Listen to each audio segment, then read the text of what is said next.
views and opinions expressed by callers, guests, and hosts do not necessarily reflect those of the Black Talk Radio Network and Black Talk Media Project. Black Talk Radio is new black media for the new millennium.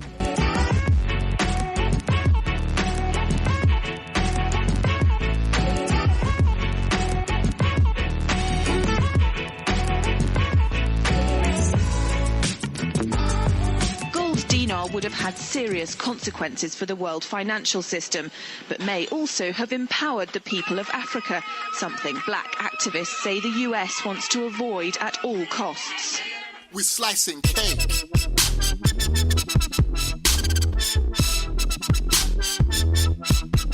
We're slicing cake.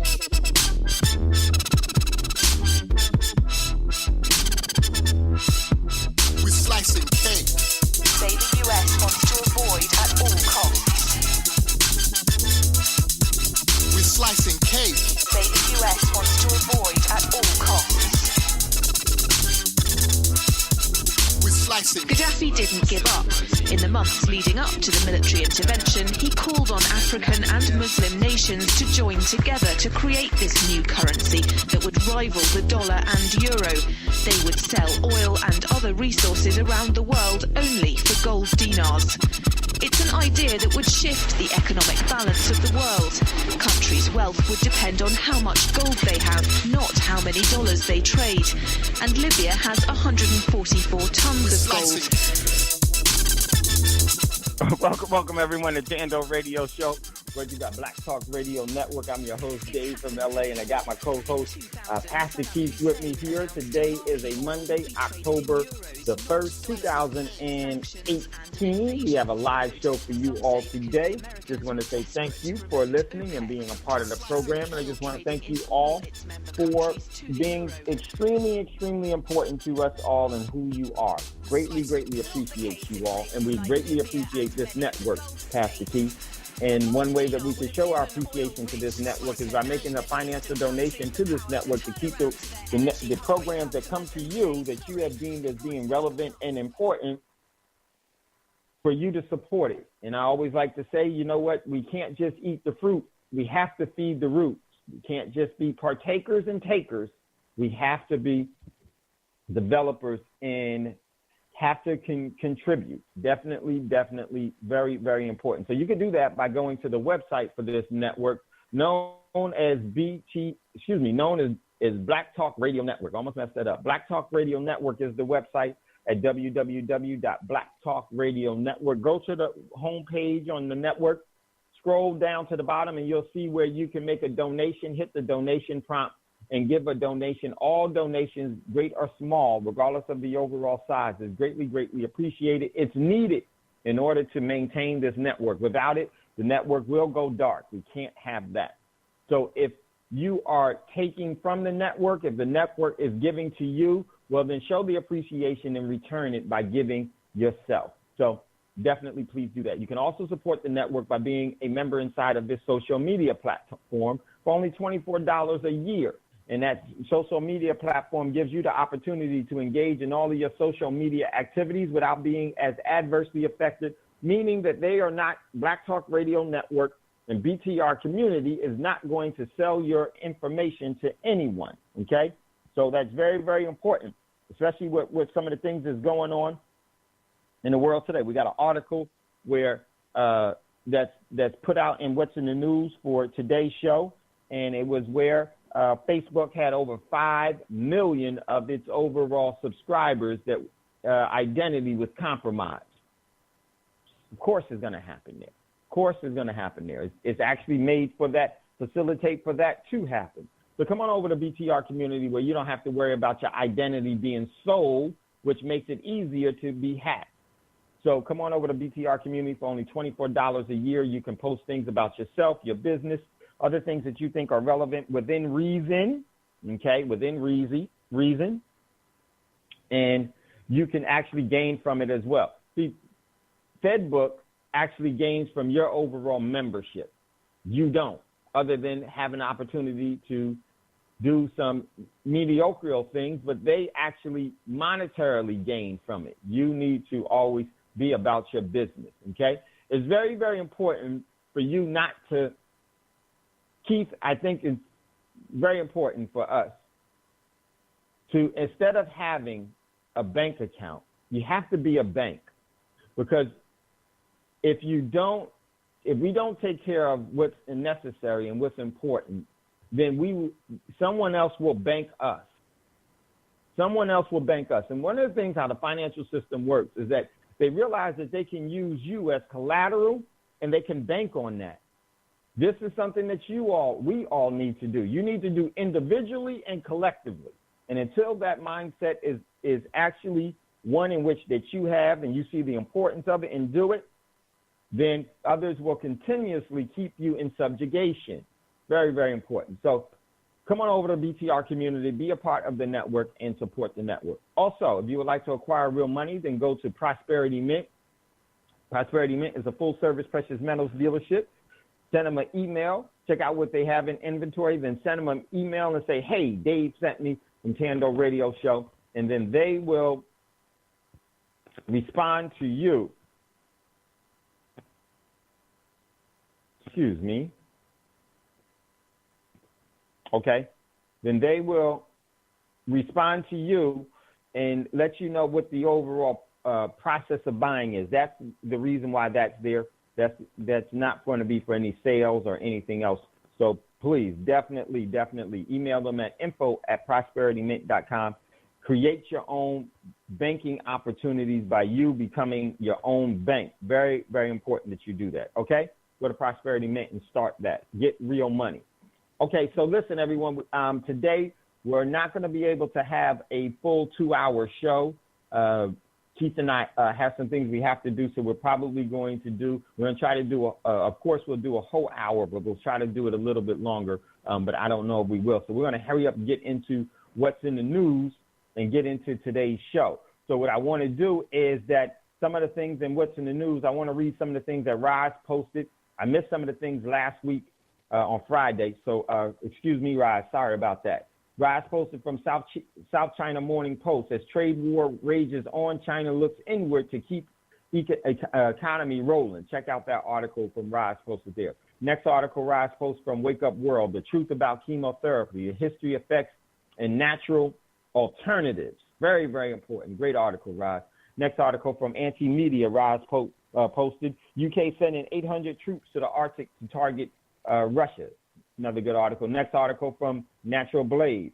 Is shielding from electronic magnetic frequencies in AIG necessary? Excuse me, not AIG.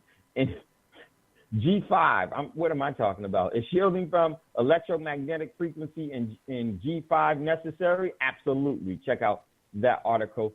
So Rise put some really good ones there. So check out those. I want to get into some of the ones that I posted. Very, very important. And then we're going to get into today's show. We're going to have abbreviated what's in the news. Ladies and gentlemen, there was an article on Saturday that I posted, and it was in, let me just go back to it really quickly. And it was from Bloomberg Quince. Here it is. Trump at the UN. Trump faces laughter at the UN. We talked about, then unleashes global grievance list. So check out. But here's what's so funny. Keep coming around. Have you seen this? Look at this picture. Look at this picture. Come around, take a look at this picture. And I want y'all all to, if you get a chance, look at this picture. And this guy, and they have Trump making a fight gesture. And it's actually sickening. It's actually sickening. And my overall commentary is that when the system thinks it has the people playing the fool, then they send clowns to rule. And this dude is looking like a clown. Looking like a clown. Like, look at the full picture. Look at the full picture, Keith. It's not funny, but it's really the signal of how this system really operates. It operates off of people's emotions, and what they do is they drive people's emotions to be able to be captured. You know what that reminds me of, Dave? Well, let me get you in, Keith. Keith wanted to chime in. 1 second, Keith. Let me get you in and let me get out the way. 1 second.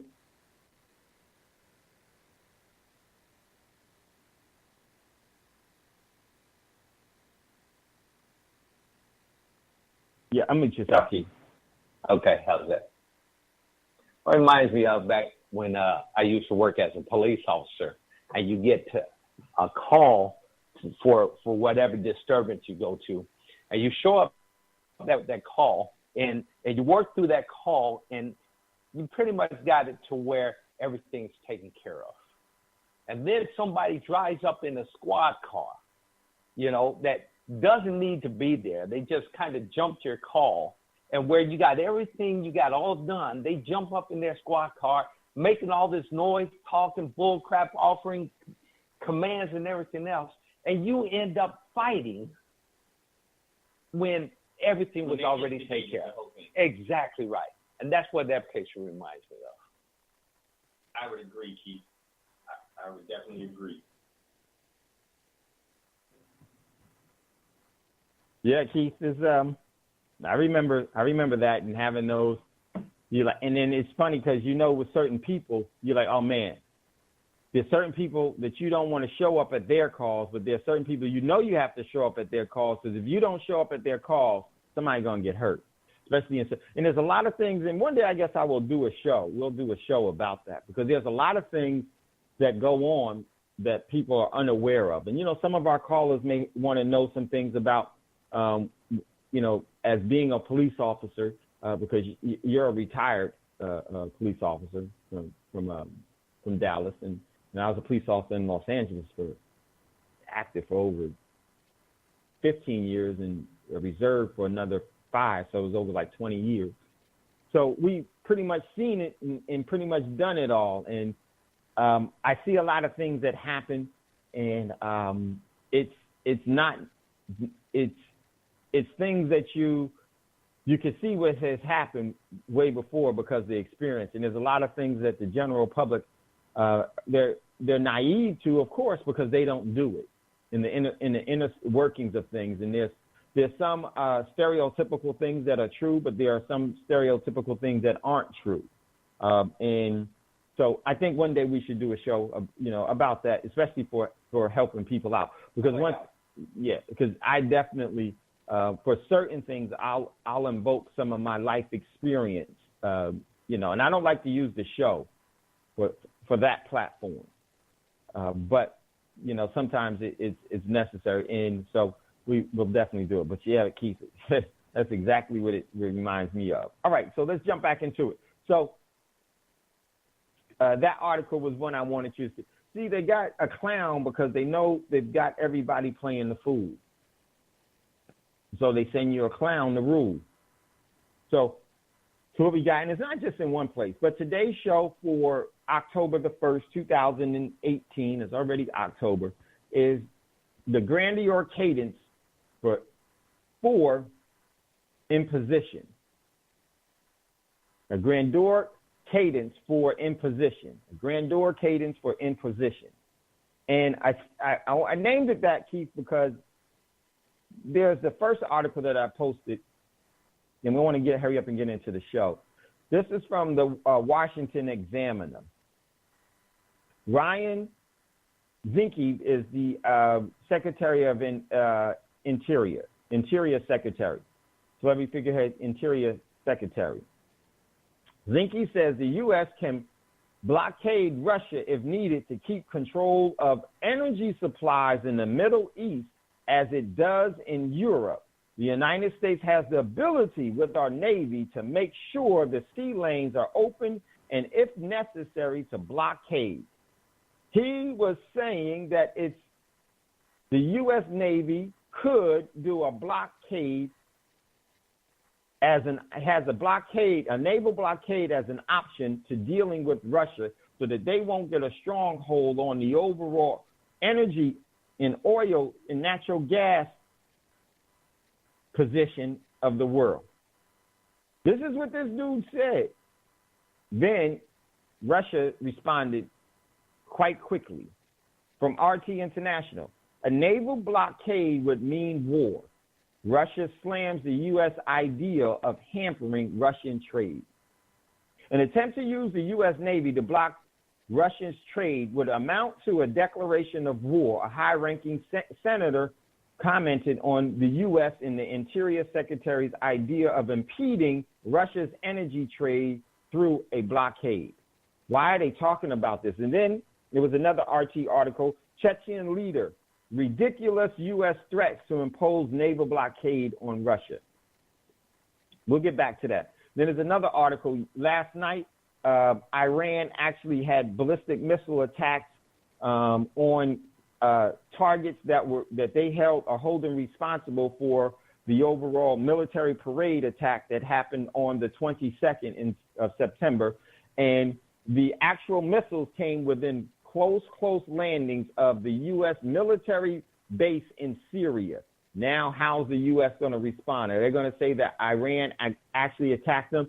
And I would say that, in my opinion, it may have been a miscue by Iran to do that, because the U.S. is definitely itching at getting into a war with Iran.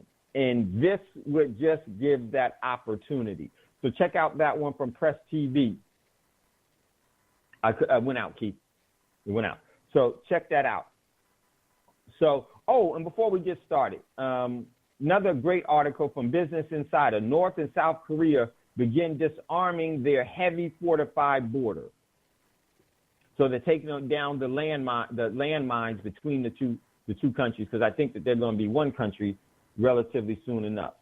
It kept going out, Keith. So check out that article. And then I made a mistake on Friday.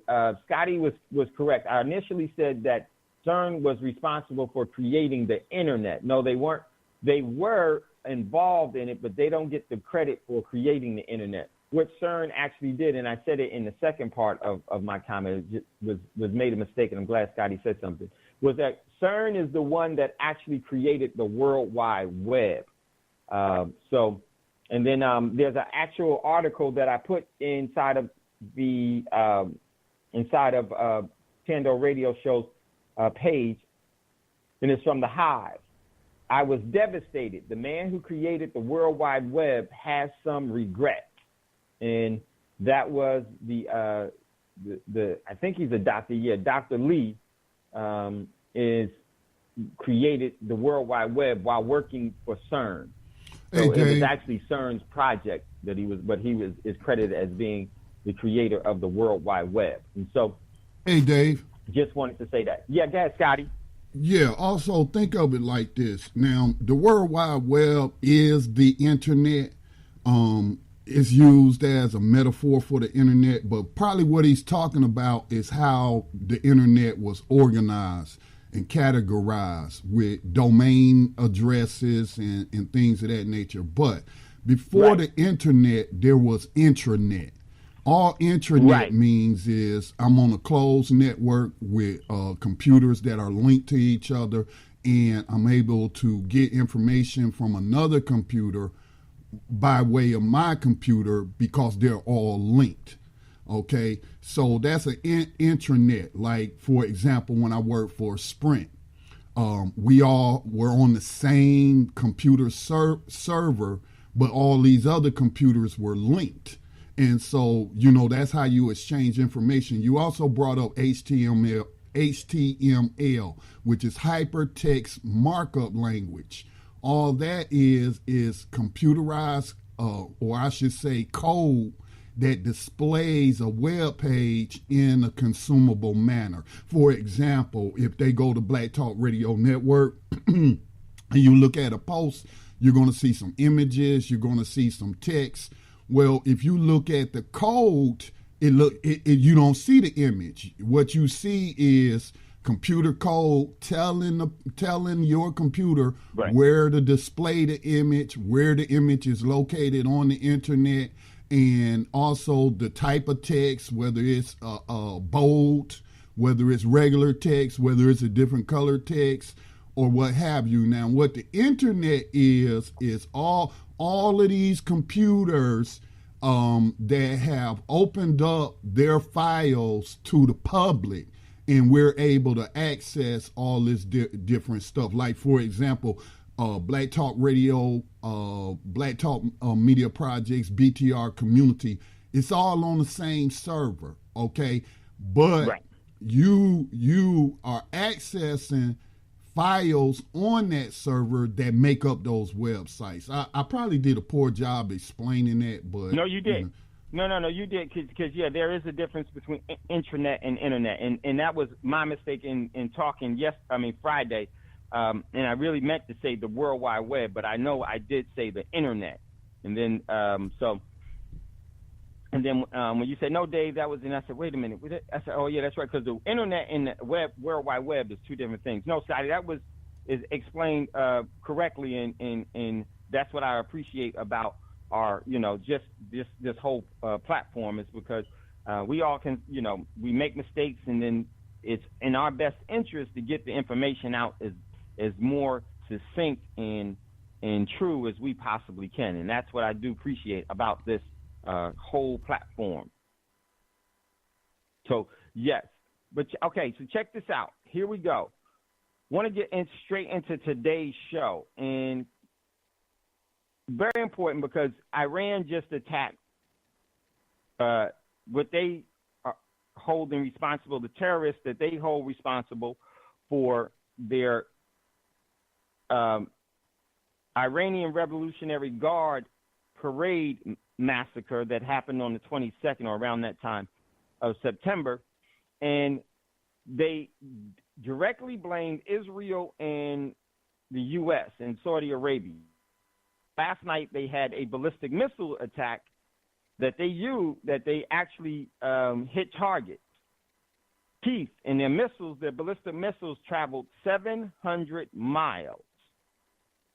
They traveled from Iran over Iraq to their targets. What was that really a display of? That really was a display of that they could touch Israel completely.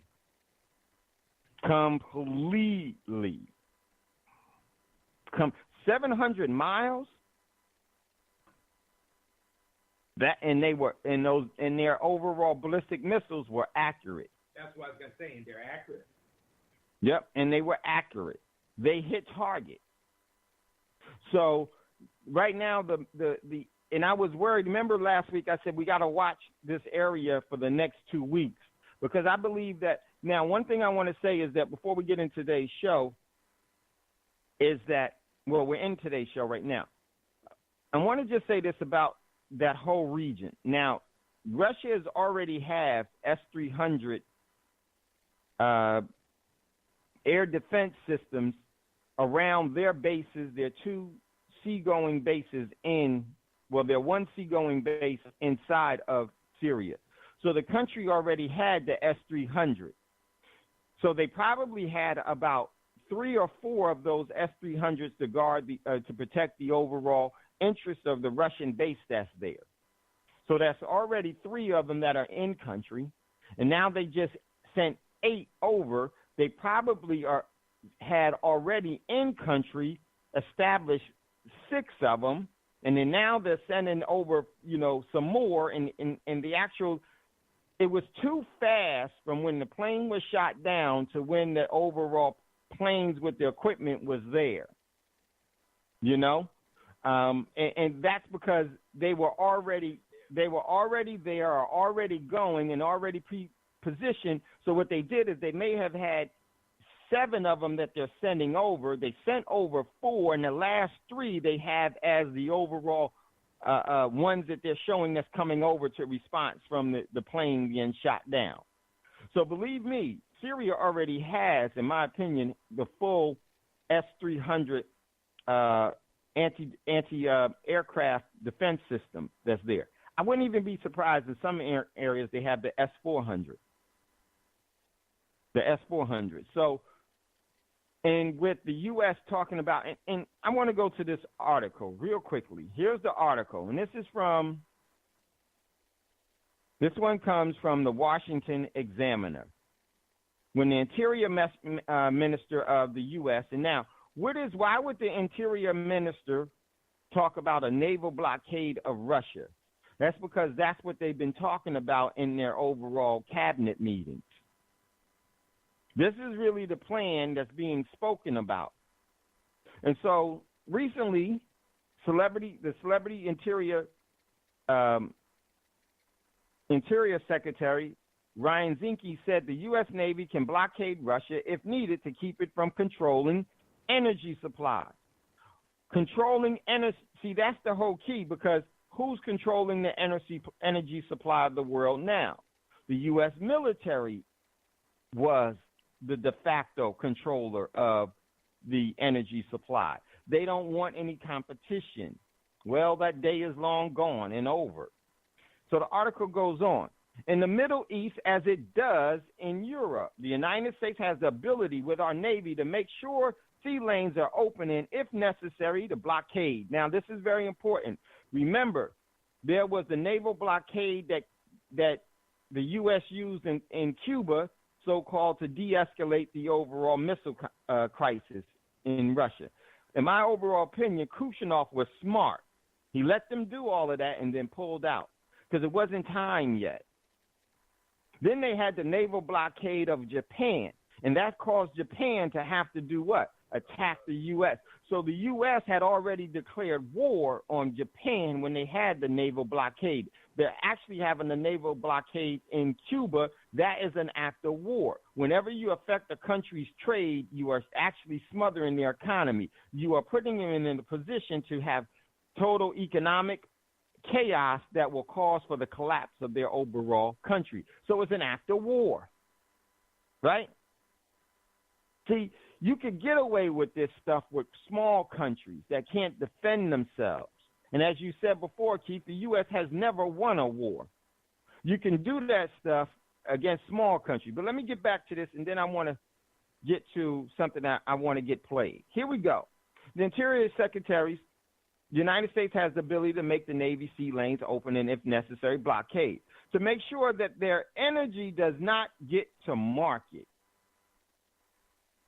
Zinke said on Friday at an industrial event in Pittsburgh hosted by the Consumers Energy Alliance. He was there to explain why hydric fracturing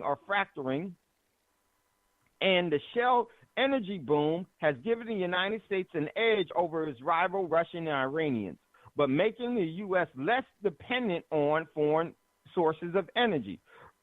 Quote, Russia is a tricky pony, Zinke said. Who's he talking to?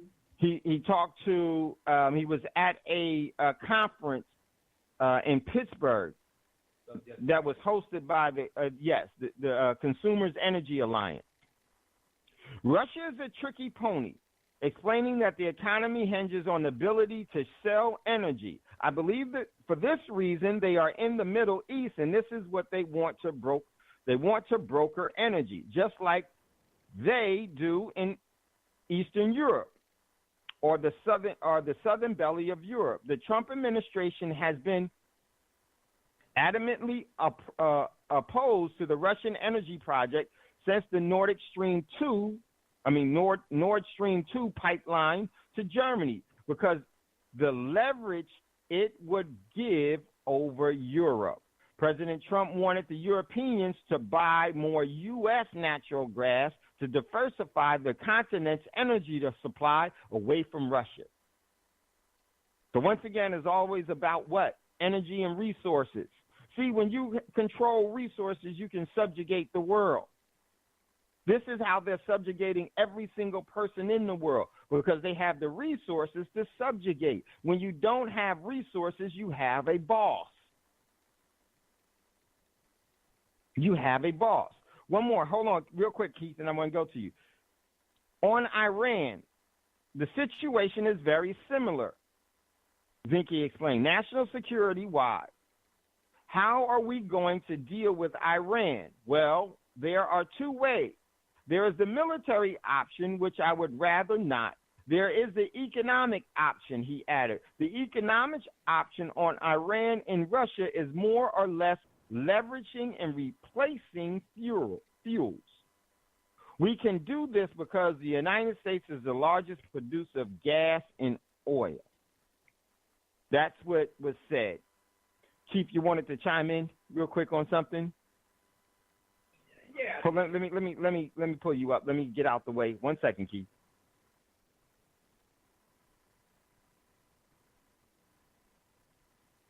Yeah, Keith. You know, Dave, I'm sitting here listening to this, and one word comes to mind, and that word would have to be audacity. I mean, here I am. I'm a member of this country, but listening to this stuff ticks me off just thinking about the audacity. What makes the United States have the nerve, the audacity to think that they can just control everybody else's everything? You know, the same thing that our banks are doing to us today, as a matter of fact. You know, you go in there with your money and you deposit your money in their bank for safekeeping, and they turn around and say, well, you know what? We're not going to give you that money today. If you're nice to us, we'll think about 2 or 3 days. But, yeah, we understand it's your money, but that makes no difference to us. Here's the term for you getting back your money. Huh? Here's the term for you. Yeah. We're going to let you – well,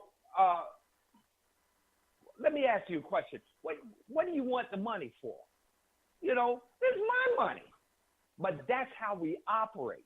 And is it any wonder why these countries are banding together and say, you know what? As my mom used to say, I'm going to stomp a muddy hole in your heart. And you can't blame them. Yeah.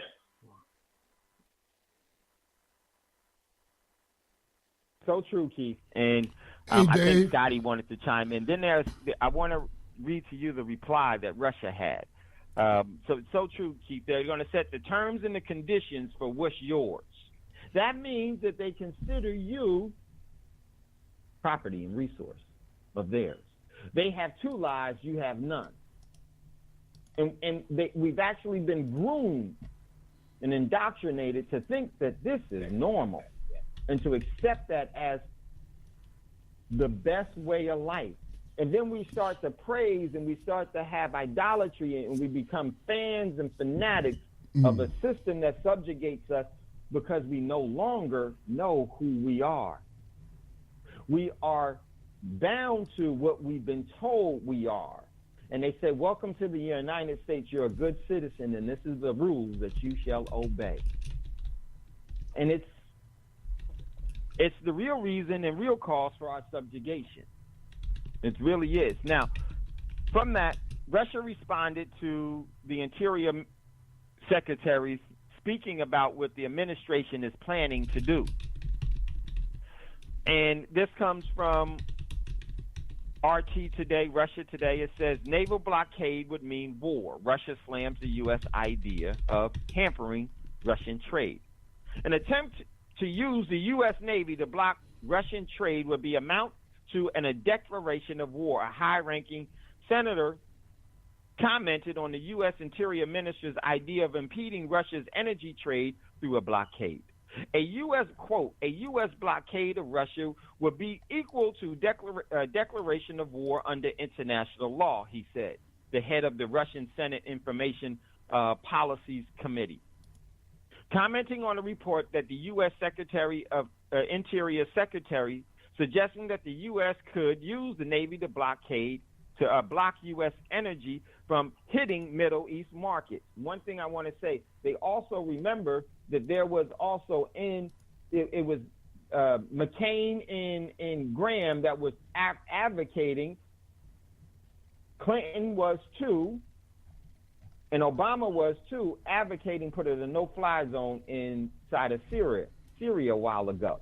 And Jennifer Dunford in a committee with McCain there said, well, if we do that, that may mean there would be an act of war. We would have to go to war with Russia. And when he said that, McCain had a fit, and he said, well, and everything else. You can look at it on YouTube and see what Dunford tried to get. He said, I didn't mean that. No, that's what it would mean, because Russia's telling you that. But here's what's significant. Also called claims of trade expansion is the real reason behind the Russian involvement in Syria. Absolutely nonsense.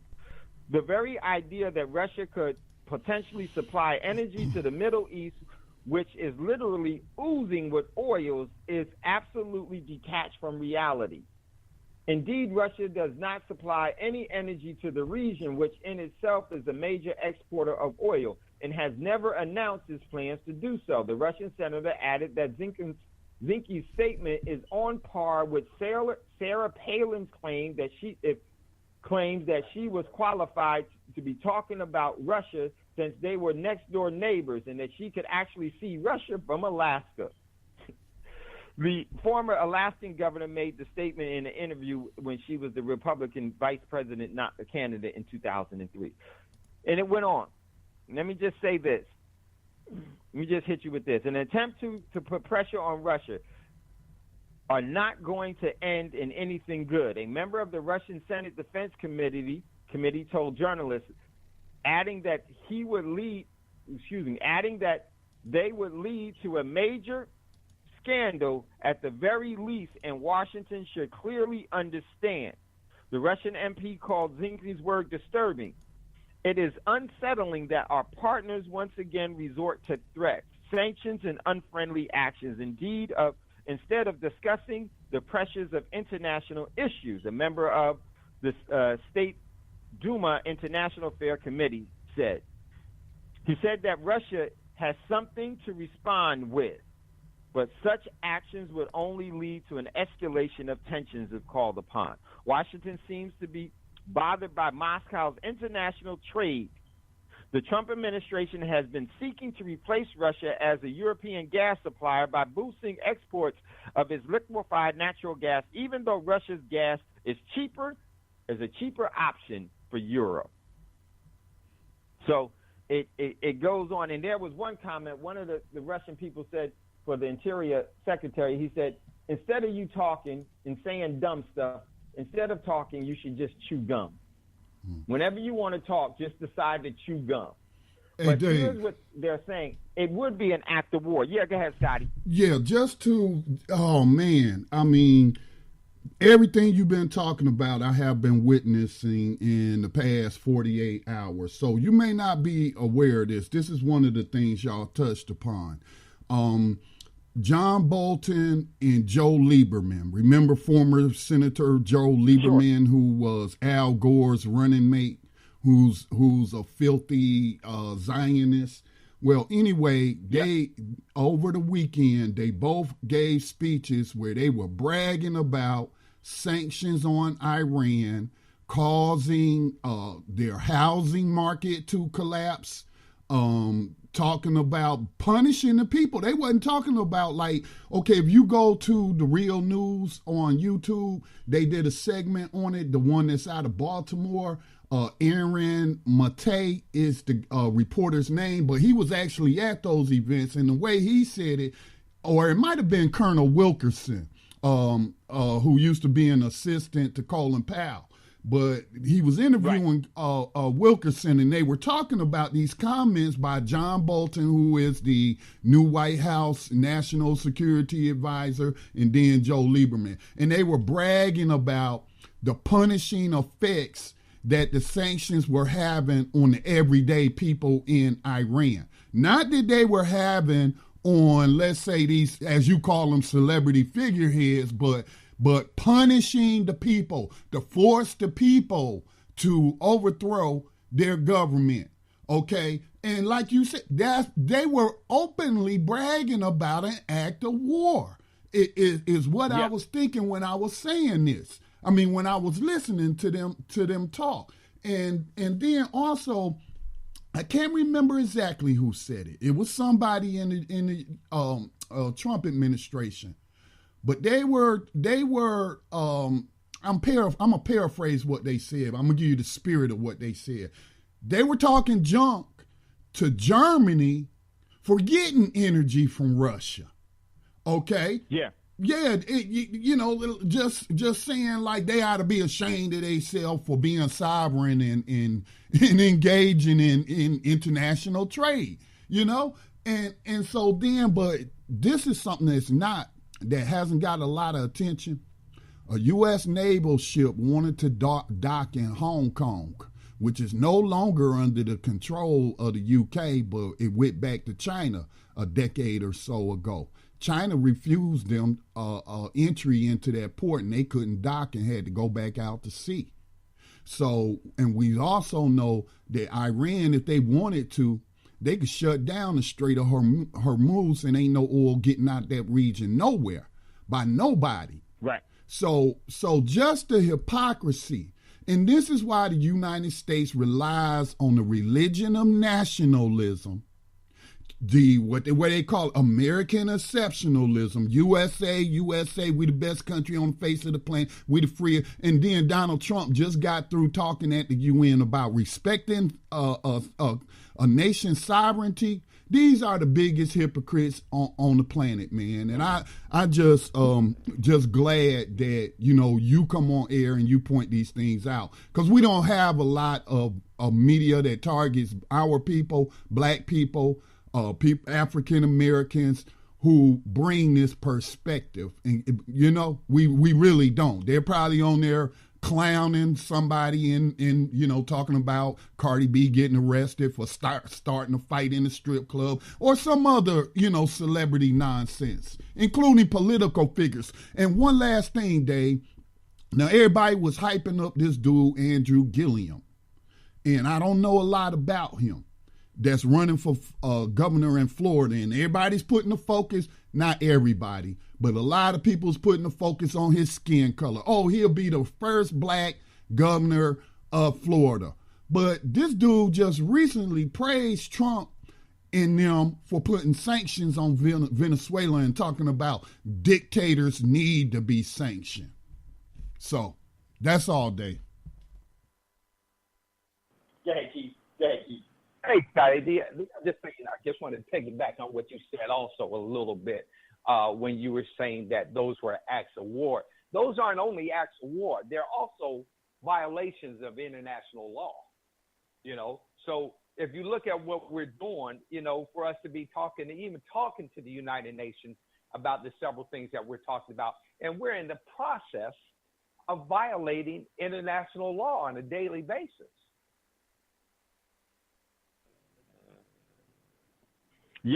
Yeah, so true. And I would suggest there was the deputy prime minister for Syria that gave his address to the UN. I would suggest that you all listen to it. And because what we're talking about is as Scotty so eloquently said, the religion of nationalism, U.S. national. That's what I'm going to start to refer it as, because Scotty's absolutely right. It is the nationalistic religion of U.S. nationalism. I messed that up. But Scotty is absolutely right. And what he was basically saying, and what we talk about here, we talk about how the truth is the truth. I'm a political atheist when it comes to political parties. I'm a political atheist when it comes to government, because I know that they all are, in my estimations. It may be the lower level ones, but in order for you to get big, you have to start small. And so as they get bigger, the whole stage, and this is like what Scotty just said with this individual talking about Venezuela. How in the world? See, and that needs to be talked about in its own. And I'm glad Scotty brought that up, and we have this platform. So listen to what the Syrian deputy prime minister says about the U.S. One, the U.S. is completely wrong because they are the purveyors of terrorism. One, they're in a country that they weren't invited in, so they invaded a country because they're there militarily. So who is doing what? And the truth is, I don't know how this is in Israel talking about they don't want Iran to have nuclear weapons, but you have nuclear weapons. The U.S. talks about this country not getting nuclear weapons, but you have nuclear weapons. Not only do you have nuclear weapons, you use them. So what is more deadly, someone getting nuclear weapons to prevent them from using it, or the overall idiot that has got them and used them before? Who's more of a threat? And use them unnecessarily. Unjustly. And illegally. It was an act of terrorism. You're absolutely right, Keith. So these are the things that we are really, really dealing with. Now, with that, there was an article that goes along with Scotty talked about from Strategic Culture. Bolden throws down the gauntlet. Read what Bolden was like. This guy. Read what this guy is really saying. He's nothing. there are individuals that are completely demonic in their overall. You know, this man is a psychopath, completely psychopathic. And this individual is the perfect embodiment of what the system needs to control people. He doesn't make any decisions. He follows orders as a minion. But it's amazing how this all comes about, and it's all going to lead to continuous subjugation. That's the overall objective here, is continuous subjugation by different means. They'll even use war as a mean. They'll even use so-called a peace that they'll give you as a mean, but it ain't peace. They'll give you welfare, and it ain't prosperity. They'll always take and never give, and we have to become. We can't stay in a state of illusion, and actually have a state of confusion in our thoughts to think that we're going to get something other than what we have. And what we have is complete subjugation and enslavement, and that needs to be broken. One of the things I wanted to do real quick, there's a YouTube video, and it talks about how the U.S. will go to war against the world. And it's we're gonna play it after we come back from the break. And then after that, we're gonna to close out, unless we have some callers, we'll definitely do it. And we don't have to listen to the whole thing because it's like 17 minutes long. But I just want this one aspect, a couple of things that I want to just tie it out. So, Scotty, if we can, we'll do a quick commercial break. We'll do it a little early, come back. And then I want to do that because I do want to say a couple of things. I want you to think about some things, okay? And then this YouTube video, I'm not agreeing and I'm definitely disagreeing because the overall stakes of this is quite different. There are some things that this individual that put this YouTube video together is going to talk about. If the United States versus the world, who would win a military arms confrontation? And I totally disagree with what this overall message was, because it's an illusion, and it's really the reason why I named today's show what we named it. It's a Grandeur Cadence of Imposition. It really is. So we're going to go to our commercial break and then come back a little bit earlier. You're listening to Thando Radio Show, brought to you by Black Talk Radio Network. If you'd like to get in on the conversation, give us a call, 704-802-5056. We'll be right back after this quick commercial break.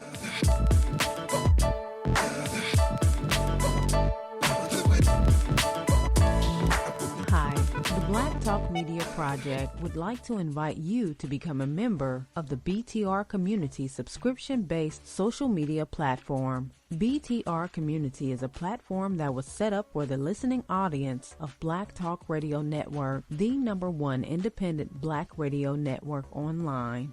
For just $24 per year, your subscription gives you access to an interactive space to share information with like-minded people with your privacy guaranteed. Your subscription will go a long way to help us maintain and improve our current media platforms. It will also help provide a budget so that we can begin the task of establishing localized media centers and radio stations across the United States. The best way to show your support and appreciation for what we do here at Black Talk Radio is to subscribe. Help us to help you be informed. Join btrcommunity.com today. As a state with the ability to exert influence or project power on a global scale, and if needed, in more than one region of the globe at a time. The United States, currently the world's sole superpower, fits this description, with an official military doctrine that states its military forces must be ready and capable to fight two major theater wars simultaneously, a capability no other nation on Earth can even approach. But what would happen if the United States found itself in a war against the entire rest of the world? How would that war potentially play out? The rules of this war game will be as follows. No nuclear weapons allowed, and war will be simulated to have broken out after weeks of preamble. As in a surprise attack, the United States with its forces spread around the world would likely lose its non-homeland forces entirely, but not before delivering crippling blows to most of the world's major powers and knocking them out of the conflict early. The US's main opposition would be in the form of a European coalition to include Russia and a China-India alliance. The rest of the world's contribution would be mostly in material supplies or financial backing, as while even nations like Japan boast a formidable military capability, they mostly lack the ability to actually deploy that power outside of their own borders. In fact, that would be the biggest hurdle to any global offensive against the United States. With historical military preparations focused on conflicts such as NATO versus Russia or China versus India, most militaries around the world lack the ability to transport military hardware across the oceans in a meaningful quantity, making a decisive assault against the US homeland impossible. Meanwhile, due to its commitments to fighting wars well outside its own borders for the last 80 years, the United States operates the world's largest air and naval transport fleets that number in the hundreds of ships and aircraft, more than most modern nations combined. This lack of mobility will prove to be a major weakness for the global alliance and severely hinder their ability to respond to US actions. Today, the United States operates its forces in every geographic area of the world and has split its command structure into 9 combatant commands, 6 responsible for global geographic areas of responsibility. In the weeks leading up to the outbreak of war, the United States would likely pull its forces out of Europe and non-American bases in the Pacific, disbanding its European, African, and Southern commands. Pacific Command, Northern Command, and Central Command would absorb these forces. Battlefield 1, Middle East. U.S. Central Command would receive an influx of former European assets, with the U.S. bolstering its forces in the Middle East and bases in Afghanistan and Iraq with one goal: destroying the major oil refineries and distribution centers while denying access to the sea lanes that transport oil from the region. 81% of the world's oil reserves are located in OPEC countries, and over 60% of the world's oil passes through the Arabian Sea alone. The US's strategic goals would be simple: shut off the global oil tap. With the world's 12th largest oil reserves, the United States could easily supply itself while denying the rest of the world access to vital Middle East oil. Europe, which would represent the United States' most formidable adversary, relies on Middle East oil for 40 to 50% of its total annual use, meaning an American stranglehold on the region would cripple any European war effort as reserves run out and their economies begin to collapse. China would face a similar problem, as 50% of its total oil imports all come from the Middle East, making the region the first front in our war. At the outbreak of war, the United States would first strike at oil production and distribution facilities across the Middle East via carrier-based strike aircraft backed up by former European theater aircraft, now based off American bases in Iraq and Afghanistan. With the world's largest air tanker fleet and flanking the all-important Persian Gulf from both Iraq and Afghanistan, American aircraft could penetrate deep into Middle East territory with impunity, striking at targets from the Straits of Hormuz all the way to the Suez Canal itself. Though regional forces would be able to offer some initial resistance, most operate outdated Soviet-era or non-modern American-built aircraft, with the exception of current US allies such as Saudi Arabia, who would be able to field modern variant F-15s,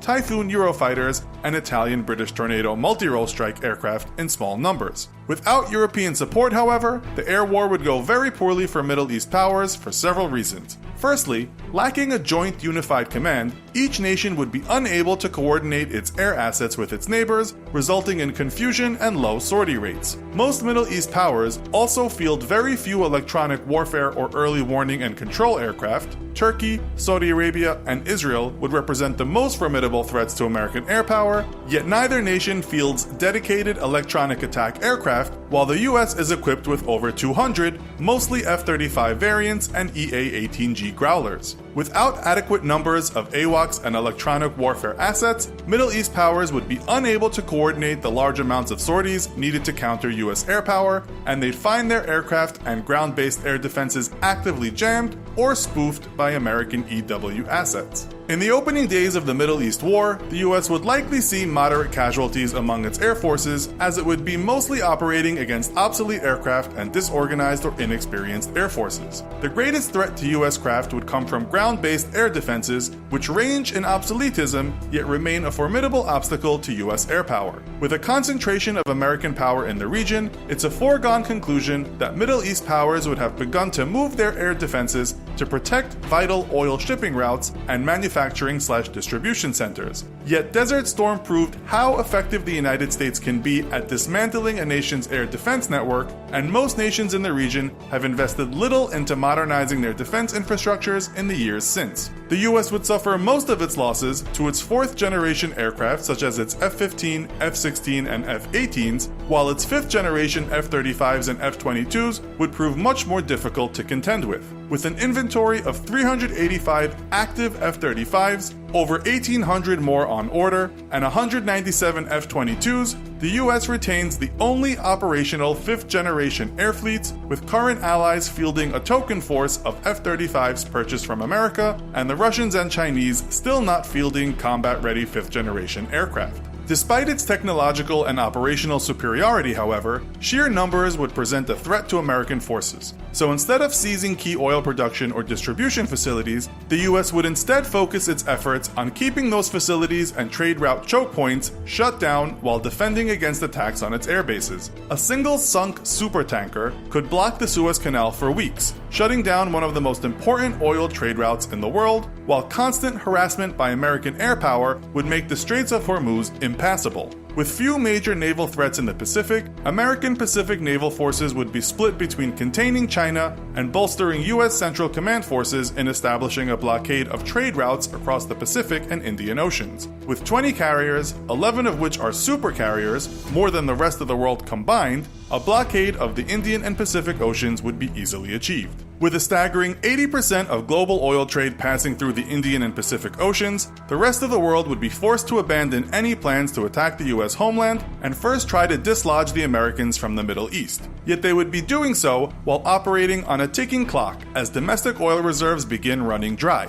In a prolonged conflict, immediate development of oil reserves in Russia would begin, though with only 80 billion barrels of proven reserves versus over 800 billion in the Middle East, it would be imperative for the global coalition to dislodge the US from the region or face eventual oil starvation and defeat. Europe would be faced with the difficult decision of committing the majority of its air and naval power to a Middle East campaign, yet with an American navy larger than the next 8 navies in the world combined, they would be doing so at the risk of leaving their coasts vulnerable to harassment from American attack submarines and carrier strike groups. American attack submarines in particular would prove to be an overwhelming force, with 55 nuclear attack subs alone. Europe, to include Russia, fields nearly 100 submarines, yet only about a third of those are nuclear-powered and range from 10 to 25 years behind US subs in tech. Lacking in major transport capabilities and the ability to adequately protect either their sea lanes or any attempts to move troops by sea, the global coalition would be extremely hard-pressed to dislodge the US from the Middle East. While an eventual overwhelming of US ground forces would be possible,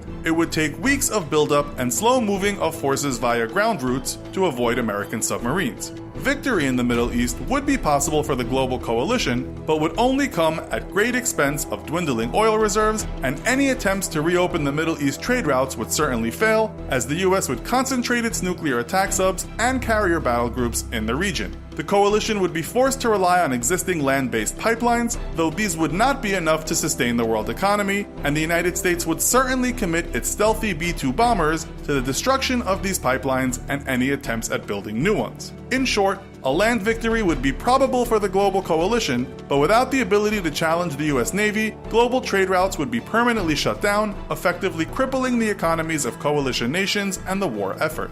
Battlefield 2, West Pacific. The West Pacific and South China Sea is the most economically important waterway in the world, with a full 1/3 of all global trade passing through the area, or about $5.3 trillion.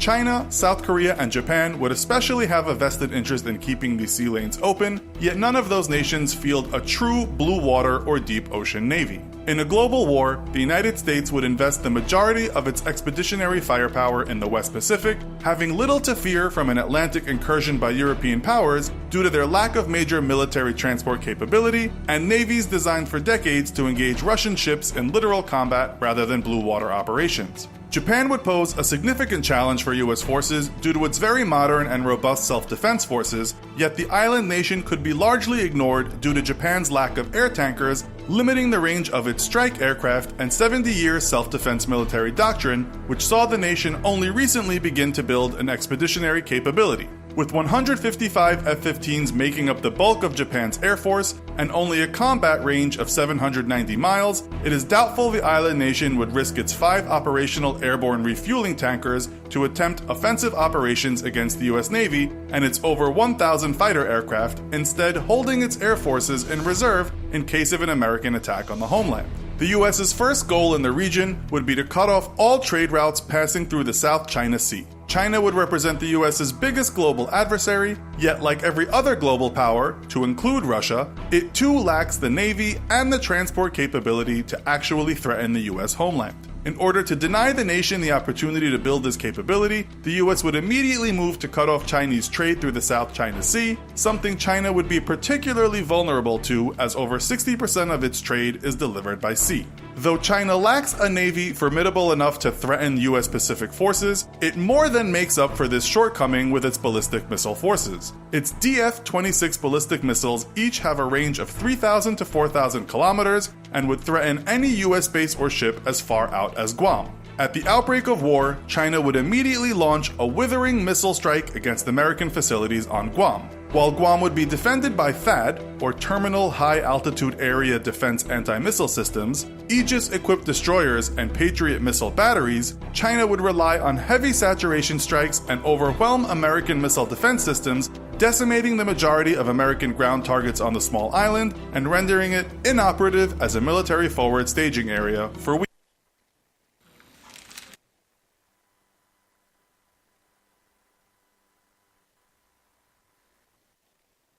Okay, thank you, Scotty.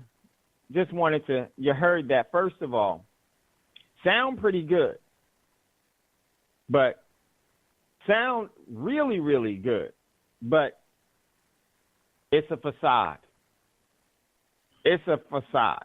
And I want to go over some of the reasons why that's a facade and what really could be contending with. Number one, first thing that the gentleman said was that he wanted to start this off saying that nuclear capability was out of the question. Okay. And it was basically how it was set up was the U.S. versus the world, which I think is going to be the overall setup for the next major confrontation. It will be just that. And right then and there, you've already lost just by that. By fighting the world, you've already lost. Because there would be no place that you can go to get refuge. Yes, you have the only blue Navy, deep blue Navy military, but here's the problem with that. That's nullified in today's world very easily. Here's how it's nullified. What this individual failed to show and to elaborate on is the cyber war connection to this whole thing. Communications and the ability that these other countries have in jamming the U.S. technology. Some of the U.S. best, because he talked about the U.S. was the only one with fifth-generation aircraft. Well, most of the U.S. fifth-generation aircraft can't even work in bad weather anymore. And the ones that they do have that can, the overall missile defense systems of countries have already mitigated that. So air superiority now no longer becomes significant because the U.S. had air superiority as a coalition force. And they won't have a coalition. It'll be the coalition against them. And that overall cyber portion of this nullifies. See, cyber is a poor man's nuclear war, nuclear device. And they're going to be using that. One, they'll destabilize everything here. The grid will go down here in the States. Then they'll overall attack the overall. Remember, Keith, when they had the overall in, where was it? It was off of the Philippines, off the waters of the Philippines, where it was the USS McCain. The USS McCain, there was an actual tanker that rammed the USS McCain, right? Now, in the overall war paradigm, they probably would have still shot at the overall, but it's still a tanker. You're not going to stop it, right? You can sink it, but here's the problem. They were able to, this is what technology can do right now. I don't know if you all remember that I said that we got to be careful with technology because pretty soon you'll have a car, and what happens if you'll miss the payment, and they'll have the car drive out your parking lot and drive straight to them. Well, lo and behold, a buddy of mine I was hanging with said that happened to his cousin. His cousin didn't make a payment, and they cut the car off. I didn't know that they were, and my mouth dry, and I bust out laughing. Because he had a car that I guess was on a rent to own or something. They chipped it to where they cut the car off as soon as he didn't make the payment. They can do that with everything now. See, that technology can actually be used against them as well. Here's the significance, Keith, and I know you want to chime in. This nullifies the Blue Navy. It nullifies the Blue Navy because remember in the Black Sea, I'll give two incidents. It was the Black Sea where the ship, the Donald Cook, there was a Russian Su-64 that, hold on, OG, I'm going to go to you in a minute. There was a Russian Su-64 that was doing bombing runs on the USS Donald Cook. That is an Aegis-class frigate, right, with the most advanced technology that the U.S. has right now. And it totally made the ship. Let me hold on. OG, I had put you. Otis, I muted you just so we wouldn't have the background noise. I'll go to you in a second. So what they did was they nullified the Donald Cook because the Donald Cook was what? Dead in the water now, Keith. It couldn't even target the old plane. Then it was off of, I believe it's the Philippines, where they had the overall ship. It made a turn that the captain of the ship said that our controls were taken over, and it rammed right into the McCain. See that what they can do is they can do that by creating a jam that way. But they can also remember one more incident. Remember when the Iranians brought down the U.S. drone?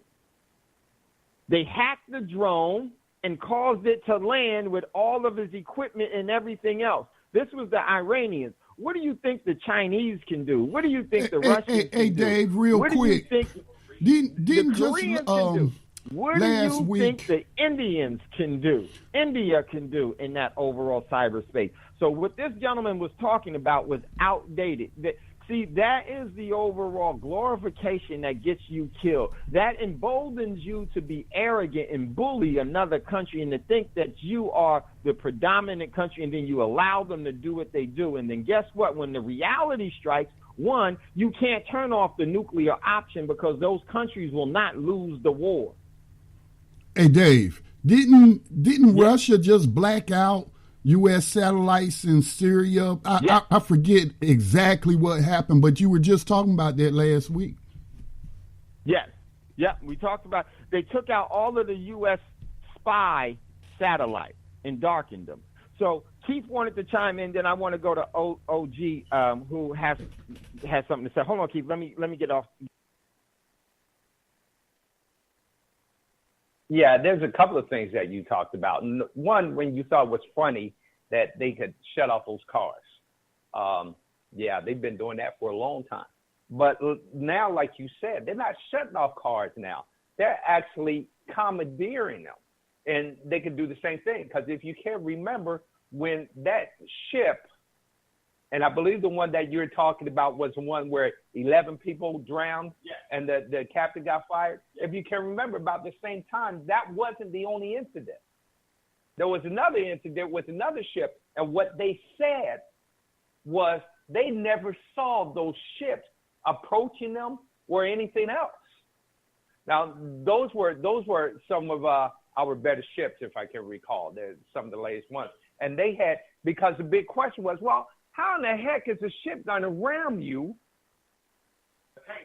Yeah, with no warning device, no nothing. He said they never showed up. This is the tactical capabilities that. This is the tactical capabilities that countries have. Now, I want to go to Otis. He wanted to chime in. Otis, welcome to Thando Radio Show. What say you? Yeah, man, good. How you doing? Did you unmute me? Yes, I unmuted you. Yes. Okay, look, you cover so much, man, but I'm going to try to remember it all and just give the mic back to you. Something you said back in February prompted me to start looking this up.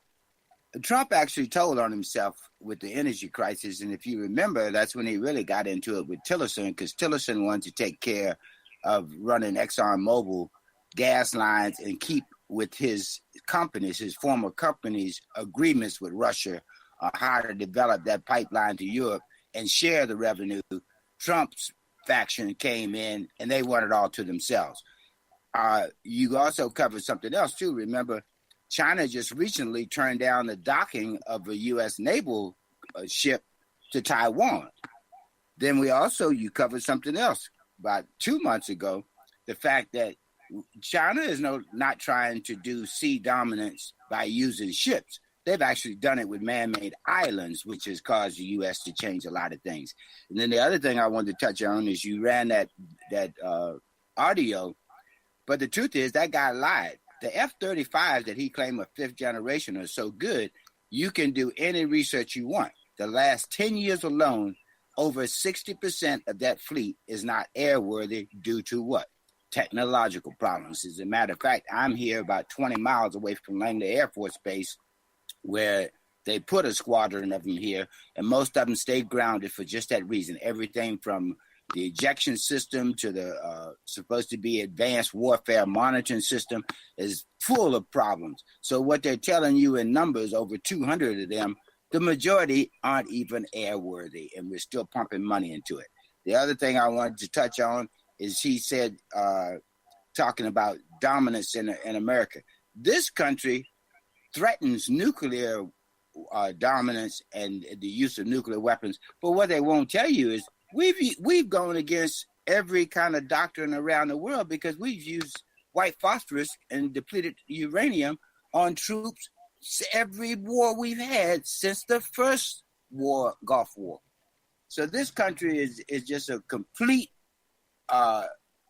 hypocrisy when it comes to talking about being fair with the world and free trade. We try to use economic embargoes on everything from Venezuela to what they did in Greece, and they're still doing it to Iran. What you talked about as soft war, we've never not had a soft war.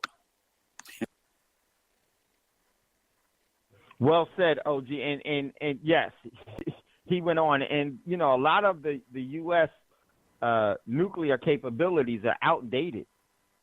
You know, in some instances, that's a good thing for countries that have something that's old, because technology can be very easily compromised in today's world. But this overall that the U.S. could go to war with the world and win and walk through it. Let me just give you the facts. If that was the case, they would have walked through Iraq. They would have walked through Afghanistan. They're still trying to get through Afghanistan. The world, you're going to go to war with the world, and you couldn't even deal with North Korea? They had to have an armistice with North Korea, which has invoked really a surrenderance, and it's just, okay, we're going to stop. Why do you say, okay, we're going to stop? Because you realize that, okay, this is how I can save face. And they try to use that as, well, we could have beat them by using nukes. The U.S. ain't the only country with nukes. And in today's world, It's not really nukes that would get you. See, what these other countries have is the capability is just to send a ballistic missile up and have a nuclear device go up in the upper atmosphere and cause for an EMP. And they have the capabilities through electronic warfare and jamming to take the overall technology and make it go silent. See, that's the overall bad side of technology. It's very frugal and, it's very sensitive and very fragile. The F-22 Raptor can't even fly through inclement weather. What you think is going to be in Europe? What you think the weather is going to be in Russia? You can't do it. You can't do it. And these overall, what happens is that you'll get the overall countries being able to nullify the overall, because where would you have for peace? You would have, and remember, there's countries have the ability to take out nuclear carriers very easily now. It's called hypersonic missiles, sunburn missiles. So those overall carriers, they won't be able to hide. Remember when celebrity figurehead Obama was getting a Nobel Peace Prize, then there was a Chinese submarine off the Catalina Islands that sent up a ballistic missile. And the Navy never saw them coming, didn't know that they were there. So that overall adage, and it's a fairy tale. And this myth, if you watch too many Jason Bourne movies, you'll think that the U.S. is undefeatable. Well, if you look at their record,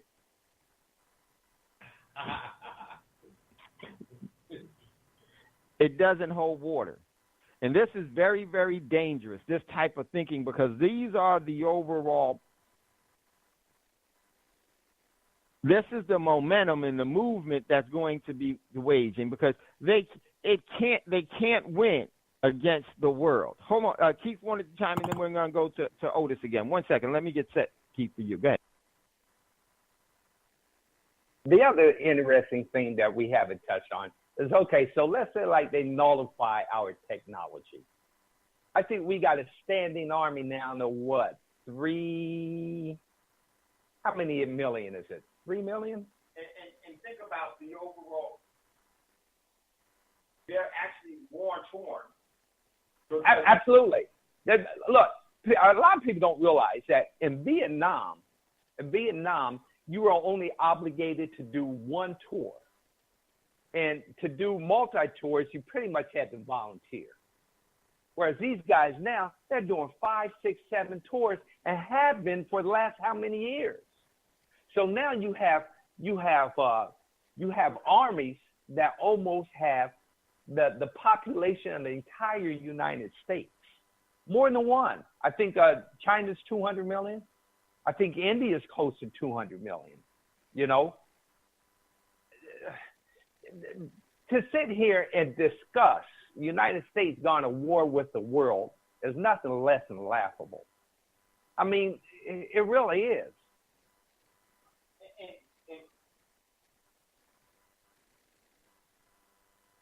I'm going to go to Otis in a second. And one of the things you have to remember is that not only will the U.S. have the ability to cut off the overall Strait of Hormuz, but that overall cutoff will happen for the U.S. as well.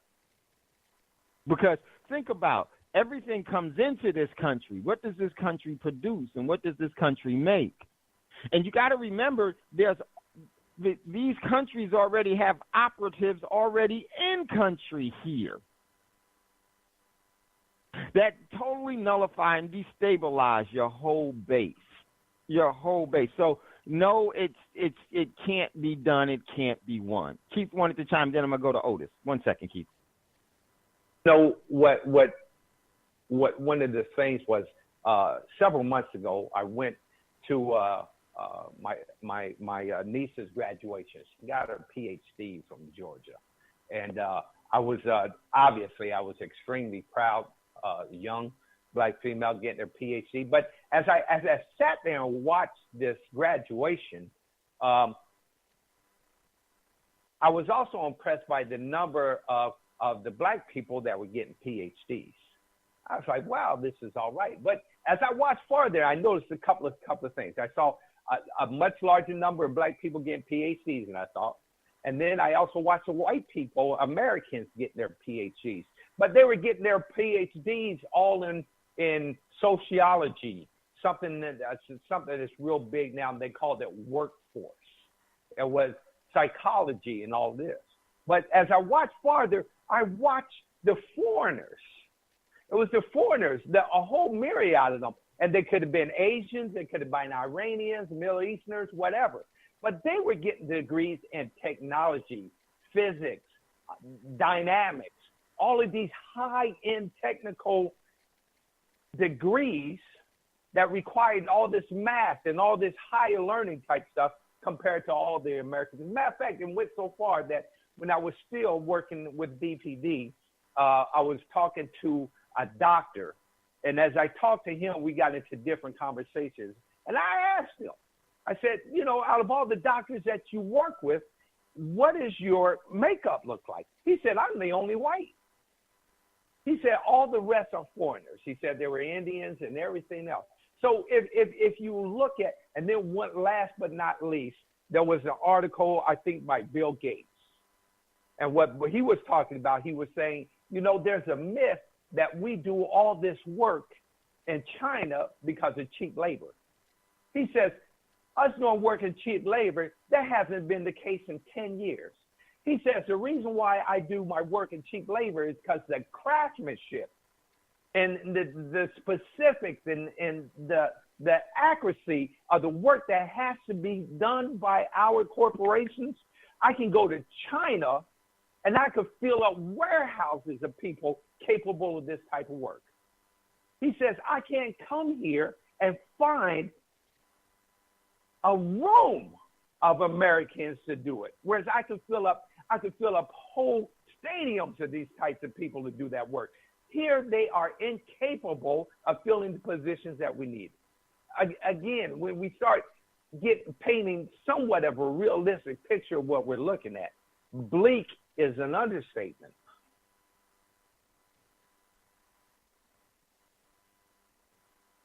Well said, Keith. Well said. So true. So I want to go to Otis, and then we're going to end out the show. Otis, if you can unmute yourself. You ready to go? Otis, you wanted to chime back in? No, I guess you didn't. Okay. Yeah. Keith, Keith, absolutely. Are you there? Yeah, go ahead. Yeah, go ahead, Otis. Go ahead. Brother Keith is organically on it. That's exactly what I wanted to touch on. I put up a chart as you were saying it. They talked about what America could do, but the truth is, what our big handicap is the most recent report says the problem with the U.S., 80% of all manufactured goods, it doesn't matter whether it goes on your kitchen table or it goes into your defense system, is done overseas. What he's talking about is exactly what our problem is. We don't manufacture anything, whether it takes high-tech engineering or a simple stamping out of a wash machine. And that was part of what created what we know as the Rust Belt here, all through Pennsylvania, Ohio, and all of that. Everything that led to supposedly Trump winning the White House has been going on. I worked for GE when I was in the Air Force the last 2 years, and that's been going on since the mid-'70s. We exported all of the manufacturing, trying to get around OSHA and EPA regulations, and right now, the world controls what happens in this country. We are only consumers. We don't produce even aircraft and the military stuff that we use in these F-35s that aren't working right, all produced around the world, not here. All we do is assemble it. So Keith hit the nail on the head. All the technology it takes to go forward is under the banner of someone else's nationality. So true. And that can't be mitigated with a falsehood of believing that the U.S. is the greatest military. See, what the overall problem with the U.S. is what is thought it made it great. its military. The rest of the world is no longer beholden to the facade of force that you think that you have. It's really been nullified. So listen, everyone, we got to get out of here a little bit earlier today. Greatly appreciate you all. Great show. Thank you, Scotty. Thank you, Otis. Pastor Keith, thank you all. What's up, Strategic Melon? So we'll cover back this again. Very, very important stuff. We'll cover this again because this is a misnomer. And I guess we need to do the 96-hour margin call again because remember, the world is much bigger than the neighborhoods that we've grown up on and the propaganda that we were fed. It's much, much bigger. As always, never goodbye. As always, we'll see you later. Much love, much respect. And before you ask for a fortune, make sure to give one away. We'll talk to you soon. Peace. Gold dinar would have had serious consequences for the world financial system, but may also have empowered the people of Africa, something black activists say the US wants to avoid at all costs. We're slicing cake.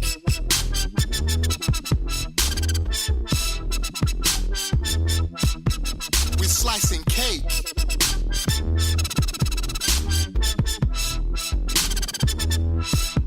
We're slicing cake. Say the US wants to avoid at all costs. We're slicing cake. Say the US wants to avoid at all costs. We're slicing. Gaddafi didn't give up in the months leading up to the military